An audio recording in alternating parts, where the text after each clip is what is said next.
കൊല്ലത്ത് ഒരു സംഘം ആളുകൾ വീട്ടിലെത്തി ഭീഷണിപ്പെടുത്തിയതിനു പിന്നാലെ 16-കാരൻ ജീവനൊടുക്കി. കുണ്ടറ പെരുമ്പുഴ പനവിള കിഴക്കേതിൽ വീട്ടിൽ അനിൽകുമാർ ദീപ ദമ്പതികളുടെ മകൻ അഖിൽ കെ ആണ് മരിച്ചത്. വീട്ടിലെത്തി ഭീഷണിപ്പെടുത്തിയതിന് കുട്ടിയുടെ പിതാവ് കുണ്ടറ പോലീസിൽ പരാതി നൽകി.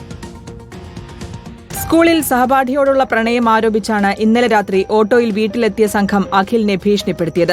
സംഘം വന്നുപോയതിന് പിന്നാലെ അഖിൽ ഭയന്നുവെന്ന് പിതാവ് പറഞ്ഞു. മോന്റെ ശല്യം കാരണം കൊച്ചിനെ പഠിത്തം നിർത്തിയ അങ്ങനെയൊക്കെയുള്ള കാര്യങ്ങൾ പറഞ്ഞു.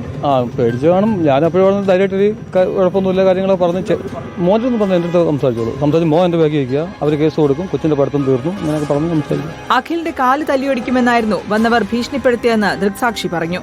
എൻ്റെ കൈയും കാലും ഒക്കെ വെട്ടും, അങ്ങ് പെരുമ്പലോട്ടൊക്കെ കയറി വാ എന്നൊക്കെ കിടന്ന് പറഞ്ഞു. അതിനുശേഷമാണ് ഒരു 5 മിനിറ്റ് കഴിഞ്ഞപ്പം ഇതണക്ക് ചെറുക്കാൻ കയറി ചെയ്തത്. സംഘം വന്നുപോയതിന് തൊട്ടു പിന്നാലെ വീട്ടുവളപ്പിലെ കിണറ്റിൽ ചാടി അഖിൽ ജീവനൊടുക്കുകയായിരുന്നു. ഇളമ്പള്ളൂർ ഗവൺമെന്റ് സ്കൂളിൽ +2 വിദ്യാർത്ഥിയായ അഖിൽ SSLC പരീക്ഷയിൽ എല്ലാ വിഷയത്തിലും A+ നേടിയിരുന്നു.